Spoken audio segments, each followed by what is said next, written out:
Hello guys, uh, we are going to start idiom phrases from Kiran book. We will do 30 or 40 idiom phrases daily.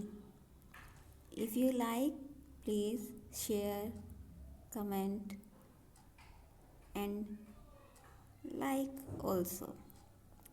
So let's start. First, under a cloud.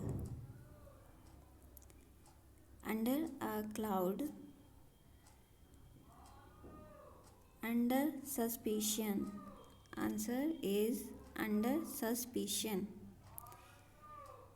When we read idiom phrases, don't go on sentence when we are doing self study, because sentence helps us in exam. Sentence can change in exam, so we can't depend on sentence when we are reading or learning idiom phrases.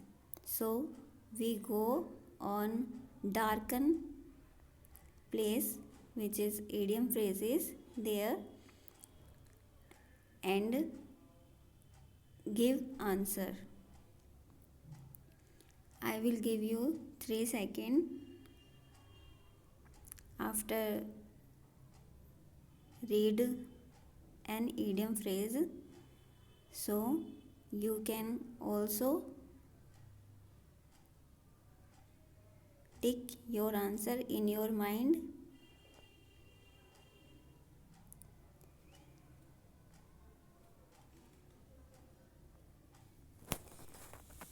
Under a cloud. Under suspicion. Next, we have appealed to him again and again. There is no use flogging a dead horse. Flogging a dead horse is wasting time in useless effort. Flogging means flogging is a word. Hindi में flogging को कहते हैं कोड़े मारना। तो किसी मरे हुए घोड़े पर कोड़े मारने का कोई फ़ायदा नहीं होता, इसलिए wasting time in useless effort, किसी ऐसे काम को करने में कोई भी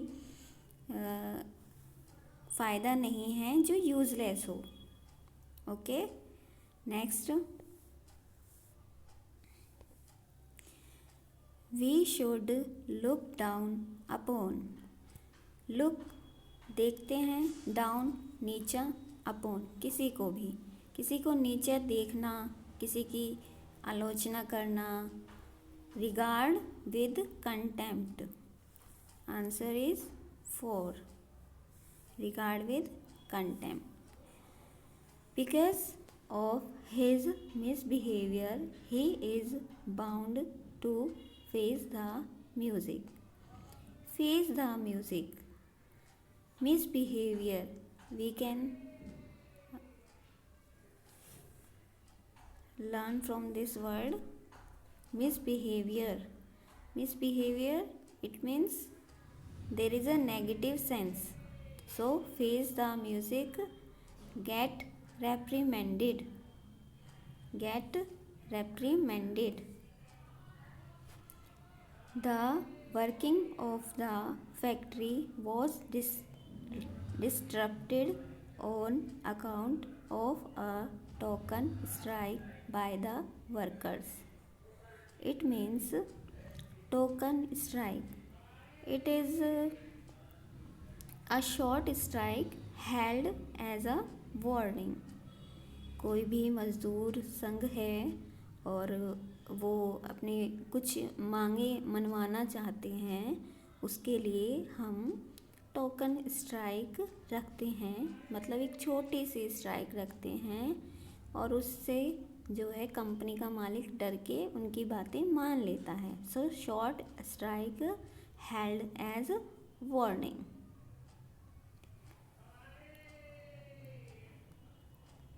Third,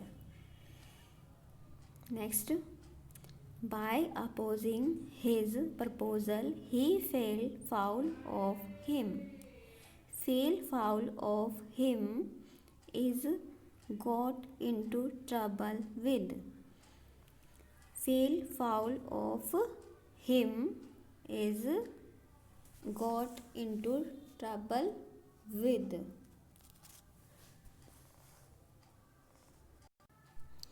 Next, by fits and starts.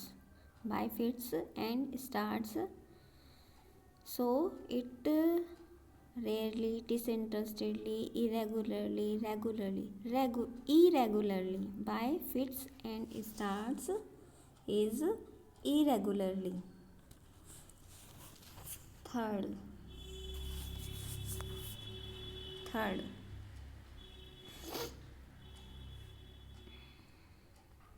7 हो गया. 8, the new manager thought that he would give employees enough rope for the first 6 months, after which he could check the work done himself. Enough rope. एक rope is रस्सी something. तो किसी को पर्याप्त रस्सी दे देना, किसी को पर्याप्त छूट दे देना जितने से चाहिए, जिससे कि वो अपने कुछ भी काम कर सके. It means enough freedom for action. Enough freedom for action. Enough freedom action. He was all at sea. All at sea, I think ये सबको पता होगा. It means puzzled. Easy है ये, maybe. Sweeping statement. Sweeping statement. आप बच्चों देखो, sweeping. जो बड़े बड़े घर भी होते हैं और जो छोटे छोटे घर भी होते हैं, कैसा भी घर हो, अगर किसी के घर में गंदा पड़ा है तो वो स्वीपिंग अपने आप ही लगा लेता है, मेड का वेट नहीं करता. तो एक जनरल सी बात होती है कि अपने घर में सफाई रखना एक जनरल सी बात होती है. बाकी और काम को वो मेड पे छोड़ सकते हैं, लेकिन स्वीपिंग जो है वो खुद कर लेते हैं. तो generalised statement. What? Generalised statement. इसके लिए हम सेंटेंस नहीं पढ़ा, क्योंकि हम ईडियम मुझे लगता है रट्टे वाला काम है. थोड़ा समझ सकते हैं, थोड़ा मिमिक्स लगा सकते हैं, निमोनीज लगा सकते हैं, sorry. The failure of crops in successive year put the farmer in a tight corner. Okay, in a tight corner. अगर आपको कोई एक कोने में बिठा दे, वो भी उसके आसपास भी कुछ चीज़ें रख दे, टाइट हो जाए, और फिर इतना टाइट कर दे कि आप सीधे खड़े तक ना हो पाए, और हो सकता है कि आपको एक पैर पे खड़ा होना पड़े, इतना सामान वहाँ पे रख दिया गया आपको छुपाने के लिए. तो वो क्या होगा, आपके लिए एक डिफ़िकल्ट सिचुएशन होगी. In a difficult situation.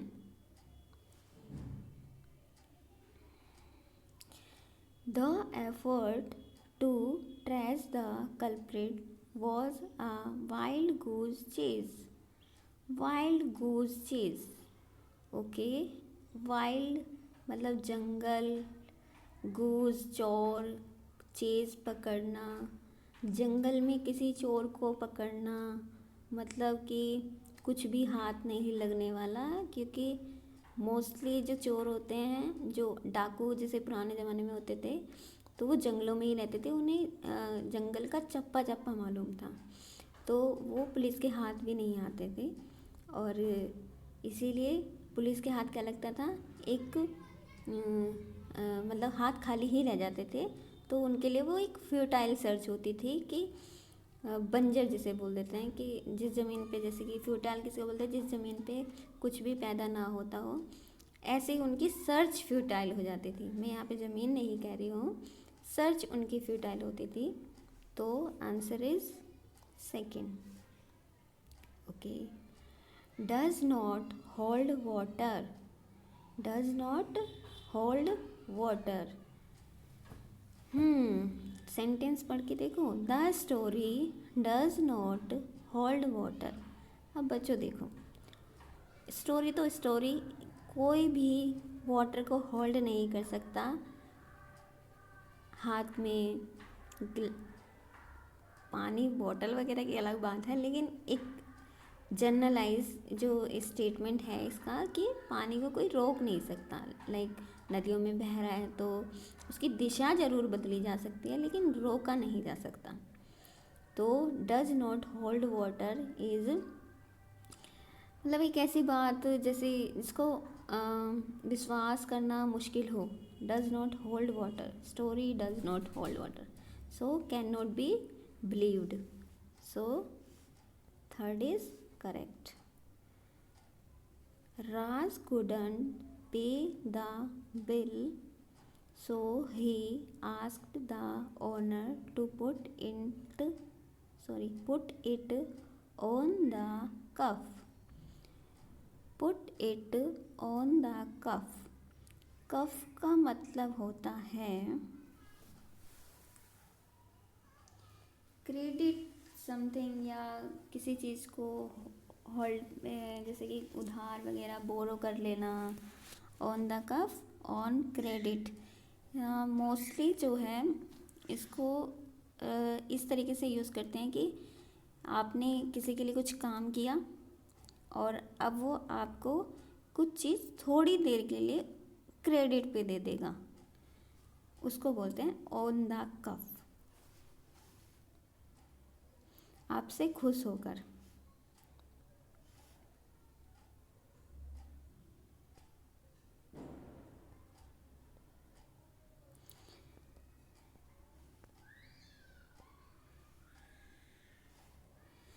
His statement is out and out. Out and out is totally, पूरी तरह से। The luxury car that they bought turned out to be a white elephant. देखो ये बहुत इजी है, मुझे लगता है सभी को पता होगा। अ वाइट एलिफेंट। अच्छा, इसको जैसे कि पहली बात तो एलिफेंट के लिए एक चीज़ ये देख लो कि एलिफेंट को अगर आप ख़रीद भी लोगे ना तो उसका जो है ना खर्चा बहुत आएगा। लाइक वो खाता बहुत है ना। उसको रखने के लिए आपको एक बड़ी सी जगह ज़रूरत होगी। उसका अगर आप उसको नहलाओगे भी तो पानी बहुत ज़्यादा लगेगा, और मतलब हर चीज़ में उसको एक्स्ट्रा चीज़ चाहिए होती है। मतलब एक नॉर्मल अगर आप भैंस या गाय वगैरह रखते हो इतना उसमें नहीं चाहिए होता है जितना कि एक एलिफेंट को रखने के लिए खर्चा चाहिए होता है। सो सबसे पहली बात तो हो गई कॉस्टली। ट्रबलसम, अब ऑब्वियसली जैसे कि कहीं पे भी हाथी को रखोगे तो सब देखने आएंगे, मतलब बच्चे भी आए दिन। मतलब एक नॉर्मल एलिफेंट अभी तक भी हमारे जो आसपास के एरियाज़ होते हैं नॉर्मल चीज़ नहीं है कि कोई भी देख लेगा तो खास करके बच्चे जैसे तो सब हो सकता है कि आपने हाथी रख लिया और पड़ोसी और या जिसके यहाँ पे भी कोई रिश्तेदार आ रहा है तो वो आपके एलिफेंट को दिखाने के लिए आपके घर आए, तो उसके लिए आपको ट्रबल हो सकती है। जैसे कि आप खाना खा रहे हैं और एकदम कोई दिखाने आ रहा है तो आपको गेट वगैरह खोलना पड़ेगा, उसको दिखाने के लिए आपको साथ रहना पड़ेगा ताकि क्योंकि एलिफेंट आप ही की सुनेगा ना। चलो बहुत हो गया ये। सो कॉस्टली और ट्रबलसम पोजीशन, मैंने इस तरीके से ये याद किया हुआ है। So third. Next, if you are fair and square in your work, you will definitely prosper. Fair and square. So fair and square is obviously honest. There is no love lost between any two neighboring countries in the world. No love lost between. अच्छा, कुछ देर के लिए lost को भूल जाओ, ठीक है, lost को भूल गए. अब देखो, नो लव बिटवीन. बिटवीन हमेशा दो चीज़ों के लिए लगता है, तो दो चीज़ों में अगर नो लव हो जाए तो क्या होगा, क्या होगा, तो वे गुड टर्म्स में नहीं होंगे. सो उनका जो है गुड टर्म्स लॉस्ट हो जाएगा. It means not on good terms. Second, the heavy downpour played havoc in the coastal area. इसका मुझे भी कुछ पता नहीं है, इसलिए मैंने इसको याद ही किया हुआ है. Played havoc, caused destruction. Havoc मतलब बर्बाद, समथिंग कुछ वर्ड होता है. हैवक हो गया एक बड़ी सी मतलब बर्बादी. डिस्ट्रक्शन, कॉज्ड डिस्ट्रक्शन, किसी चीज़ का बर्बाद होने की वजह जैसे. Okay. To have a green thumb means, अब ग्रीन थम जैसे कोई गार्डनिंग करता है, गार्डनिंग करते करते उसके हाथ पूरे ग्रीन हो जाते हैं, तो उसका थम भी ग्रीन हो गया है. फिंगर छोटी होती है, फिंगर से निशान चला गया, लेकिन थंब पे निशान आसानी से नहीं गया. So to have a natural interest in gardening. Sorry. When he saw the snake he took to his hills.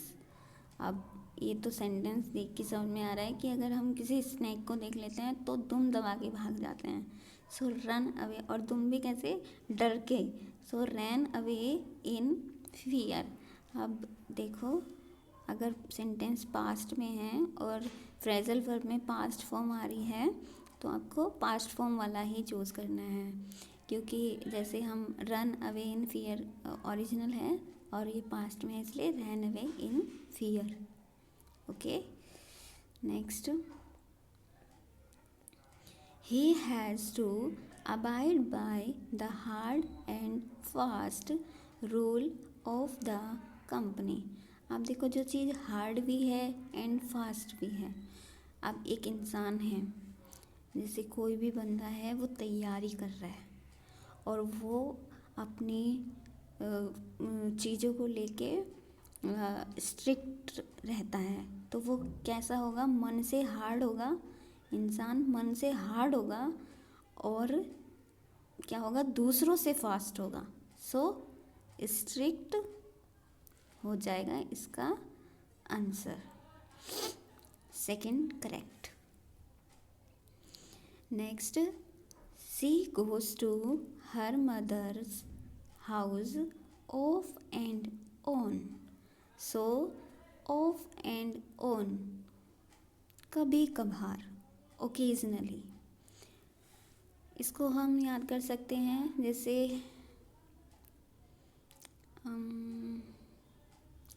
मंदिर भी हम ओकेजनली ही जाते हैं. सो ऑफ एंड ऑन, मंदिर में जाना ऑफ एंड ऑन. नेक्स्ट, इसका occasionally. The robber murdered the woman in cold blood for the sake of the jewels. देखो यहाँ पे दो जो है ना, दो हाईलाइट किया हुआ है, ब्लैकन किया हुआ है, मर्डर्ड इन कोल्ड ब्लड. अब इसमें क्या है ना, ये एक ही है, बस क्या है, सब्जेक्ट उसके बीच में रख दिया है, मर्डर्ड इन कोल्ड ब्लड. एक बच्चों, आपने भजन सुना होगा, माँ के दिल जैसा दुनिया में कोई दिल नहीं. उसमें क्या होता है, बच्चा जो है अपनी मदर का दिल निकाल के अपनी प्रेमिका को दे देता है. सो एक तरीके से अपनी माँ का मर्डर ही कर देता है. तो वो एक बहुत ही ऐसा मर्डर होता है जिससे मतलब दिल में पत्थर रख के किसी ने मर्डर किया हो. So a murder done without feeling, a murder done without feeling.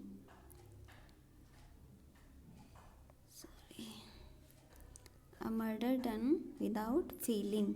First correct. Next, Indians was going places in the field of software technology. Was going on places. So, going on places इसका मतलब होता है, अच्छा ये past में भी दिखा रहा है, वैसे तो अभी बताती हूँ। जैसे कि देखो ये पास्ट में दिखा रहा है, एक मैं ट्रिक भी बता देती हूँ। जैसे यहाँ पे गोइंग अब्रोड हो रहा है या गोइंग टू प्लेसेस हो रहा है, फ्रेंडली एंड एडमिशन हो रहा है, तो ये तो वैसे ही नहीं होगा क्योंकि वोज दिखा रहा है ना, तो उस वोज के बाद हमें टैलेंटेड एंड सक्सेसफुल। अच्छा ये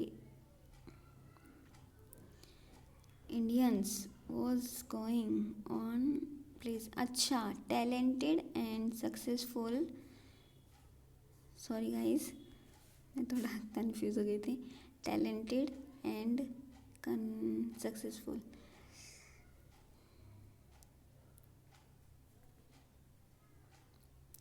okay so was going places in the field of software technology, बहुत ही सफलता प्राप्त कर रहे हैं और टैलेंटेड हैं।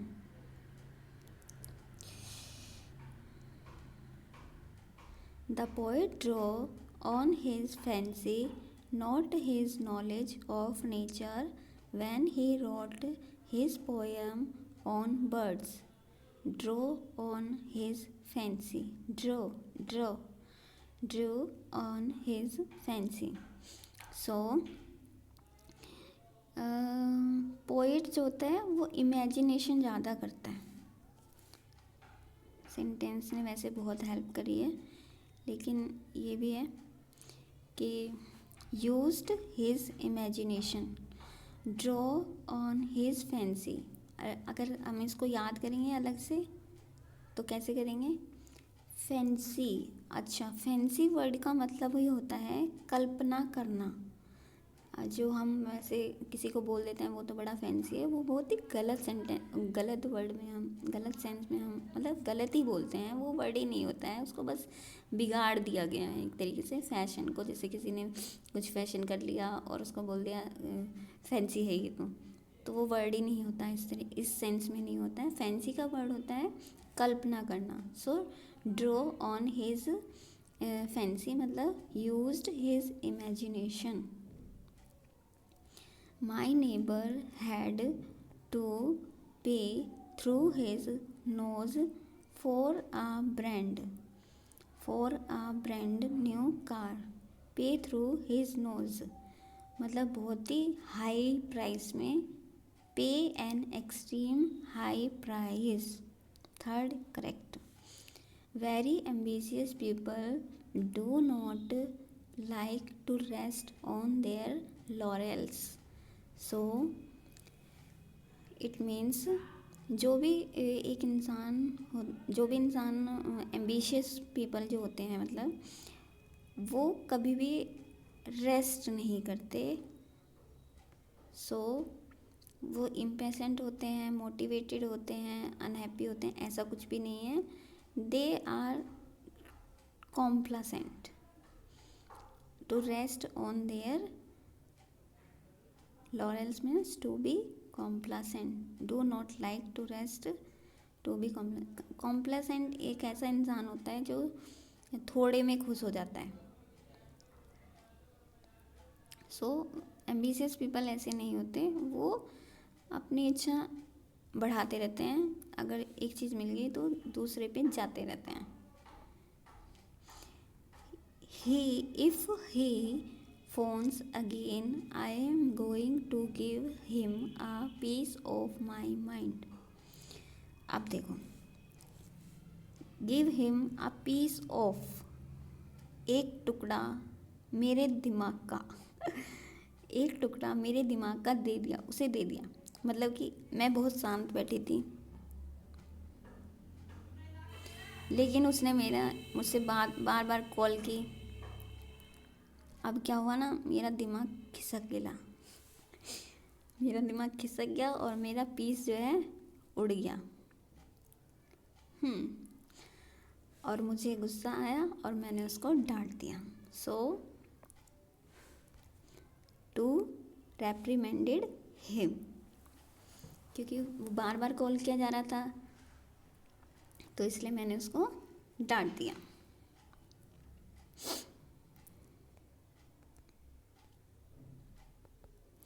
Next, the party high commanded wanted to stave off an open battle.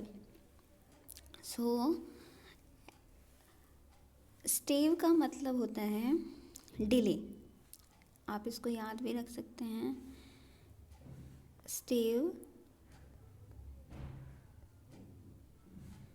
Is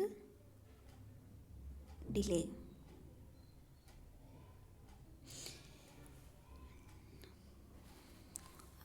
कुछ बच्चों को अगर डिले नहीं पता है तो मैं बता देती हूँ। डिले मतलब होता है किसी चीज़ को आगे बढ़ाते रहना, आगे बढ़ा देना। जैसे कोई मीटिंग होने वाली है, अब सब आके बैठ गए हैं,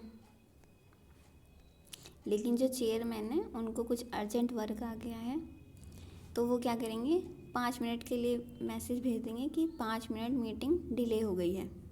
सो यहाँ पे मैसेज आ जाएगा, तो 5 मिनट पोस्टपोन कर दी गई है मीटिंग। Sorry, postpone.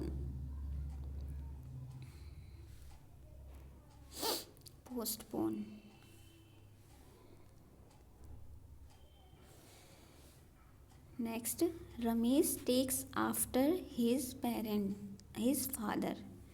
सो टेक्स आफ्टर, तो मुझे लगता है सभी को पता होगा। रिजेम्बल्स मतलब लुक लाइक, जैसे कि किसी के जैसा दिखना, तो वो अपने पापा के जैसा दिखता है। कुछ बच्चे अपने दादू जैसे दिखते हैं, कुछ बच्चे अपने अंकल जैसे दिखते हैं। तो रिजेम्बल्स मतलब सिमिलैरिटी है ना, सिमिलैरिटी दिखाई देती है। Okay, next, they made no bones about acknowledge their debt to his genius. So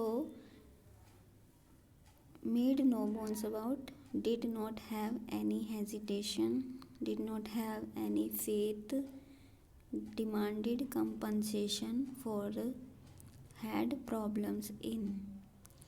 So ये हो जाएगा did not have any hesitation। इसका कोई मेरे पास वो नहीं है याद कराने के लिए। Next, it is evident from the minister's statement that heads will roll in the secretariat. So transfer will take place, heads will roll, heads will be cut off, ये तो बिल्कुल नहीं होगा, इसको तो काट ही दो, ये तो बिल्कुल नहीं होगा। हेड्स विल कट ऑफ, क्या हो गया, अच्छा ये पीपल विल डाई नहीं, dismiss, transfer will take place, yes, dismiss will occur नहीं, तो इसका आंसर हो जाएगा transfer will take place. It is evident from the minister's statement that heads will roll in the secretariat.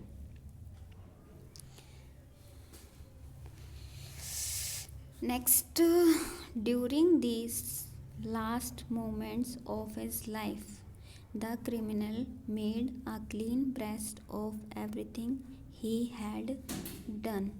कितना easy है, आराम से समझ आ रहा है। Made a clean breast of से अगर अकेला आ गया तो शायद आप कंफ्यूज हो जाओ, लेकिन सेंटेंस से समझ आ रहा है कि क्रिमिनल जो है मरते वक्त अपना कन्फेस करके गया जो भी उसको करना था, तो confessed without reserve. Okay, next, she tries very hard to keep up with her rich neighbours. She tries very hard to keep up with her rich neighbours.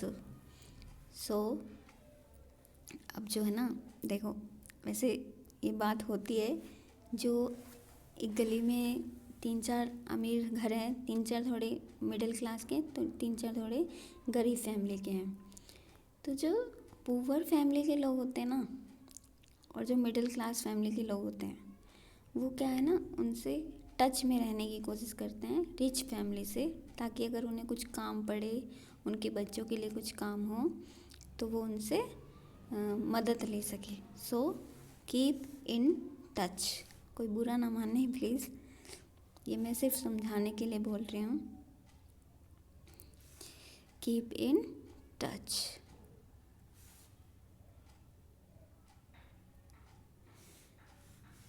So guys, आज हम यहीं पे ख़त्म करते हैं। आज हमने 35 किए हैं, नेक्स्ट डे हम 35 से आगे करेंगे। और मैंने तो देखती हूँ, मैं 20 डेज़ का टारगेट लेके चले हैं, और 20 डेज़ में हम ऑलमोस्ट इसमें 700 के आसपास है मेरी बुक में। मैं 700 के 700 करा दूँगी इडियम फ्रेजेस।